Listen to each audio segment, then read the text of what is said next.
Hello there, right here we have a brand new snapshot. This is 21W07A and this is for the Caves and Cliffs update, which will be the new 1.17 version. You can already see some of the new cave generation and we got some new blocks to look at. Also got some new generation with chains, new looks to ores. I will be reviewing all of the new stuff. And remember to join our Twitch stream right after watching this video, link down below, where we will be doing in-detail testing of all the new features with the viewers. And you can find the IP to my server on my Discord. And don't forget to subscribe as well as click the bell so you don't miss out on the discoveries we make. The first new change is this cool new block which is called Grim Stone. It can be found at the deepest parts of the new cave generation, so pretty much anywhere under wide level 0. It's also slightly tougher to mine up compared to stone, but it's very similar to blackstone where it can be used for as an alternative crafting to using cobblestone. So you can use it for all the different stone tools. You can also use it for furnaces and brewing stands. You can also make polished grimstone with this. By putting 4, you get 4 out. There's also grimstone slabs, grimstone stairs, grimstone walls. Then there's also the polished variations of stairs, slabs, and walls. You can also put the slabs together and get a chiseled variation. They look really cool. There's also the brick variation, grimstone brick, the stairs, the slabs, and the walls. And there is a tile variation, which kind of reminds you of the nether brick. There's also stairs, slabs, and walls of those variations. I have to say they did a really good job on the textures. Such a variety, and they'll go very well with a wide range of other blocks. Besides getting these really cool blocks, they also made tweaks to the world generation. First off, they made it so that huge caves are more rare, and they also decrease the chance that caves will be filled up with water. I would say this is a pretty huge cave. I personally kind of like them just because if you don't have caves, then you're just going to have these really big areas where they're just full of blocks. Players can't really access them. Now, having more water being removed from the caves is nice too, because it is kind of annoying to have almost like every single cave being full of water. They also changed the looks of the ores. You can see the gold one looks now different. It's more like the nether one. Iron also is more camouflage with the stone in the background. Coal is also more broken up. Redstone is not as defined anymore. Now, diamonds kept their same kind of iconic feel. Let's go ahead and try out the redstone ore for walking on it. Yeah, still lights up a little bit. Definitely make ores a little bit harder to find as they camouflage more with the stone that they're in. Now, they did mention that with the new stone being at the bottom of the world, that they will have new textures for ores that generate down there. So it look like that the ore is inside of the new grimstone. Now, besides those blocks, blackstone also got some minor tweaks for the normal, polished, and also the brick variations. Now, one thing a lot of people asked about in my review of the last snapshot is how are the ores now going to be distributed? And they have finally added that into the caves. It's currently just under testing, but this is the way that the new ores currently generate. Let's look at the very top. We got the iron ore being able to generate up high inside of mountains. And then as you get closer to sea level, it decreases. Same thing that we see in emerald ore. The top of mountains really have a high chance of ores. Then as it gets closer to sea level, it drastically goes down. Coal is more consistent as it goes downwards, but once coal starts going down really deep, like wide level 0, it gets a lot less. You see a similar thing between copper and iron from sea level down to wide level 0, where the greatest concentration of them is right between those two areas. Lapis greatest amounts are right around wide level 0, with the fading if you go up or down. Same thing for gold, but it's a little bit lower. But gold actually goes all the way down to -64. Now, redstone and diamonds are very similar, where they're thickest at the very bottom of the world, -64, and there's less of them as you go upwards and kind of cut off around wide level 10. There's also a picture on the right hand side of what it looked like in 1.16. You can see there's a lot more uniqueness to the 1.17 generation than to the 1.16, where the consistency was the same between different wide levels. I think this makes collecting ores a lot more interesting as you go to different wide levels to get different types. And there isn't like one wide level to get them all. It's also pretty cool to think that at the very tips of mountains, you'll see more emerald ore as well as like iron,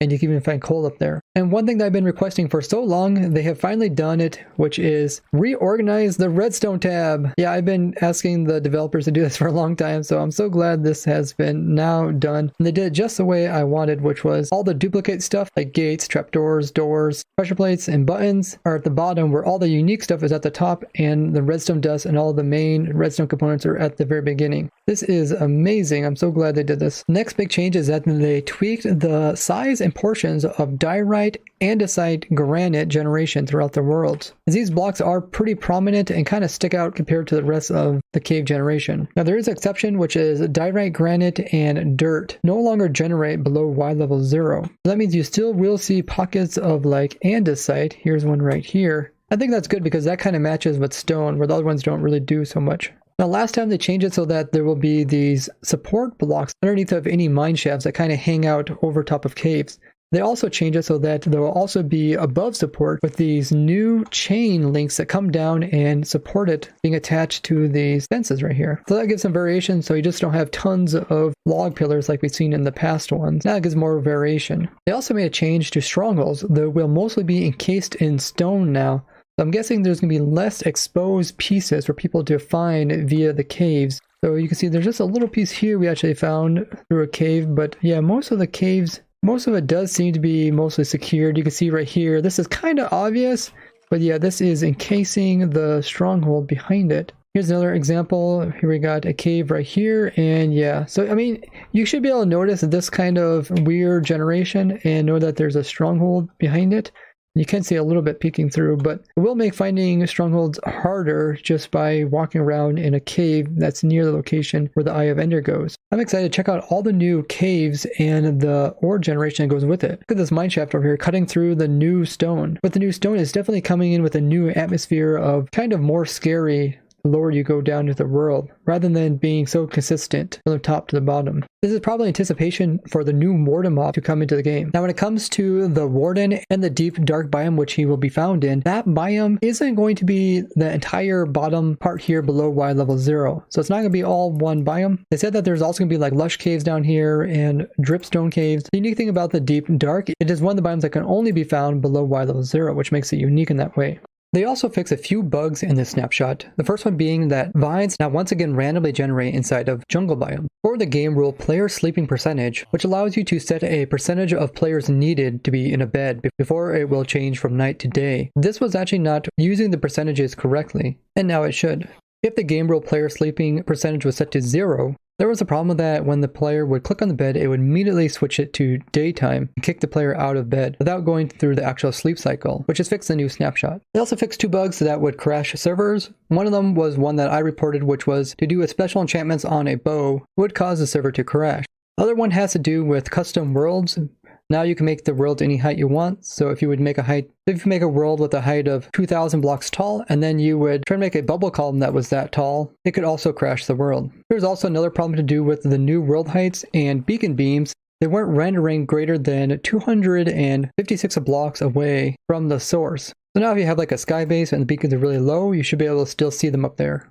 Another problem that was resolved was to do with powder buckets being dispensed with dispensers using the new world height. If you try places up at the very top of the world, giving one spot for the powder snow to be placed in, if you power it, instead of placing in powder snow, it would just leave it inside of the dispenser. Same thing for the bottom of the world. Henrik also solved the problem to do with the large dripstones only generating as stalagmites below Y level 0. So now we should also see the points coming from the ceiling, just like we see them coming from the floor. They also changed it so that in the new big caves, bedrock will no longer be exposed when the caves generate in. Now I had a few comments saying that this was actually pretty cool, and they actually liked that the bedrock was showing through and made it feel more natural. Another problem that they fixed to do with the caves was that the strongholds would sometimes generate without having any floors, walls, or ceilings. They fixed a minor problem with seagrass sometimes generating and destroying part of the witch hut. A lot of cool things to look into. I'll see you guys on my Twitch stream. If there's anything you want us to test, tell me down in the comments. And don't forget to check out my other playlist about all the new 1.17 features and farms. Don't forget to leave a like on the video as well as share it. I'd like to thank you guys for watching. I'll see you guys in the next one. Bye-bye!